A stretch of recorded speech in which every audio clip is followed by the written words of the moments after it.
Hello,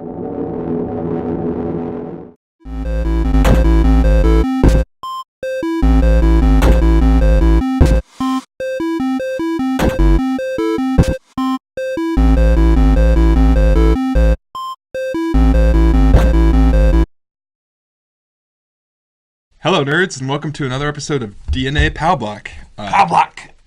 Joey, joined by Corey, where we get some questions from the community to ask to Corey about Nintendo, where he is pretty much our expert, because the rest of us don't really pay attention to Nintendo, I guess. Yeah, because they don't make Dark Souls or The Division for Nintendo. Right. Can I ask you something, Joey? Sure. Something that me and some friends talked about for a long time. What if they made a Dark Souls type game in the Zelda universe? I'd play it. You think that'd be cool? Yeah. I think somehow that fits. It would like work. The gameplay, like it'd work. I mean, there's some pretty epic bosses in some Zelda games that that you could make into a Dark Souls kind of combat. Yeah. Whatnot. Plus, there's a lot of like variations of weapons and stuff. Yeah. That they could do. Yeah. I mean, I kind of consider Monster Hunter almost like a Dark Souls type game. It's very brutal. You're fighting giant monsters and whatnot. All right. Well, anyway, to our question. Chris asks, what is Nintendo's most underrated franchise? There's a couple, but the one I'm going with is Pikmin, because it's not one that immediately jumps out at you. Yeah. Because like you always think of, like obviously the first ones you think of Mario and Zelda, and then like the second tier would be like Metroid, Star Fox, F-Zero, Kirby would probably fit in that third tier. Yoshi's Island probably fits in that third tier. Yoshi's Donkey part Kong. of Mario. I'd kind of consider that. Yeah, but I mean, he has his own like set of games. I guess. Yeah, that's fair enough. And I'm not including like spinoffs like Luigi's Mansion or Right. anything like that. Right. So I'm talking about like core experiences. So I'd say Pikmin is probably my pick, and like It's one a lot of people probably don't even realize is a Nintendo franchise. yeah, and it's like it's really good. Yeah. I like that's one of my favorite series, and like when it stayed dormant for a long time. It was 1 and 2 are both on GameCube, and then they remade them for Wii, which is actually the way to play those games is Wii. They're better on the Wii. Oh yeah, and like that's the way to play it on Wii U too. Pikmin 3 with the Wii remote and nunchuck. I'll get to Wait, that. you're actually saying using a Wii remote and nunchuck? Yeah, I'll get there. I'm getting there. Pikmin is great. It's a kind of like almost baby's first RTS, where like you pick the plants out of the ground, and they become your like mini army. They collect things for you. You can collect fruit for juice in the third one.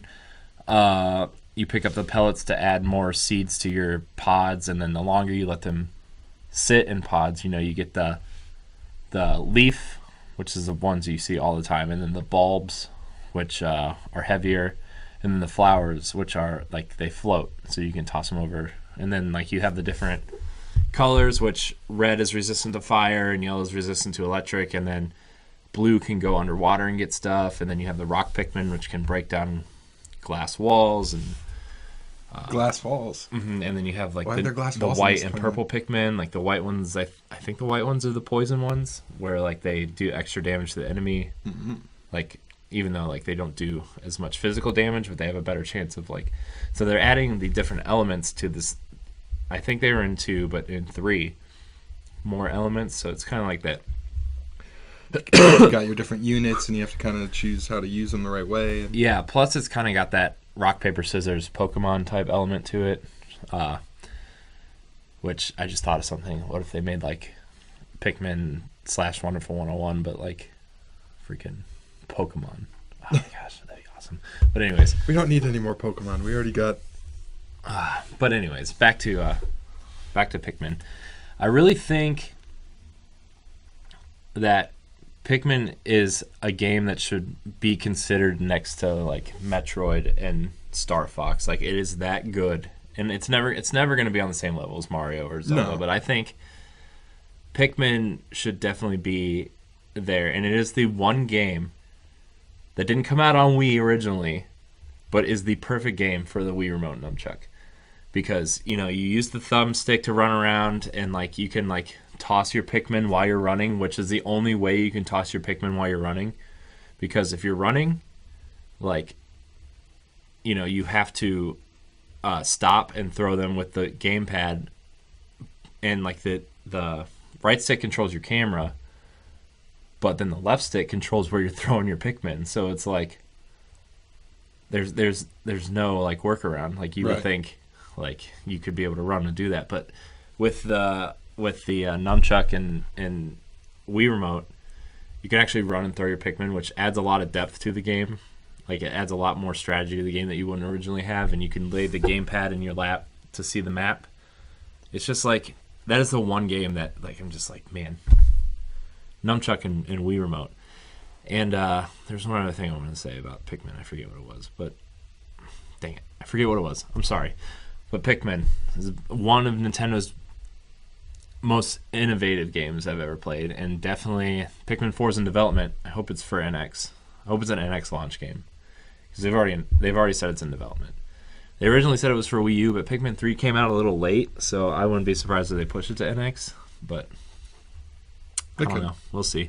But I'll say the reason I think Pikmin might be one of the ones that's like more forgotten is because it is a newer game, at least compared to like things like Metroid and Mario and F-Zero and all that. Like, yeah, we didn't grow up. I mean, we kind of grew up playing it, but like we grew up playing like Mario and Zelda, like, and then this was like GameCube was its first platform, so I mean, it was like the rest of them we've had for years at that point. So so I mean, I really love Pikmin. I was a little skeptical the first time I played it, but it was definitely the first game. It was the second game I got for GameCube, I think, and I beat it in one sitting. Like that's how much I love this game. And then the second one added the split screen multiplayer stuff, and like you can control two characters at the same time and separate your units between them, and you had to like, you know, you could control two different teams specifically. So I don't know. I just think Pikmin does a lot of interesting things, and not to mention, it's like a beautiful game. Have you ever like stared at a strawberry in that game? No. It's the most amazing digital strawberry I've ever seen in my life. You just sit there and you spin it around, and it's just like, oh, this is amazing.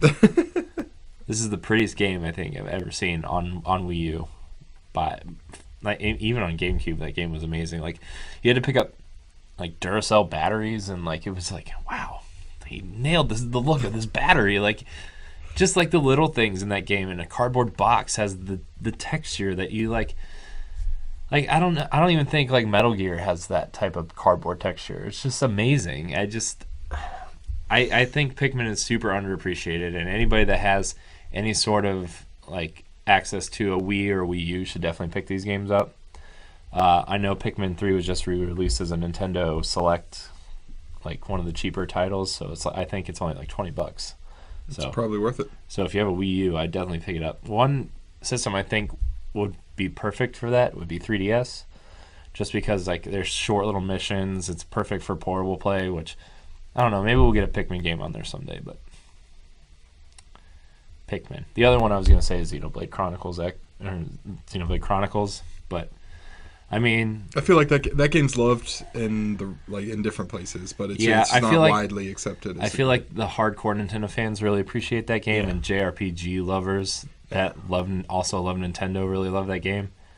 But outside of that, like people really don't know what it is, which is sad because Xenoblade Chronicles was arguably the best JRPG last generation. Yeah, like on Wii. Yeah, and it was competing against Final Fantasy 13, Persona. Right.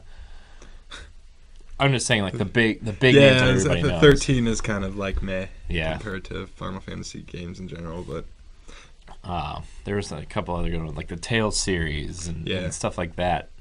So I mean, it's awesome, and I need to sit down and really finish Xenoblade Chronicles X. I'm about 10 hours in, and I just stopped playing it because, you know, Destiny and other games. But life happens. Yeah, that stuff. Yeah, but yeah.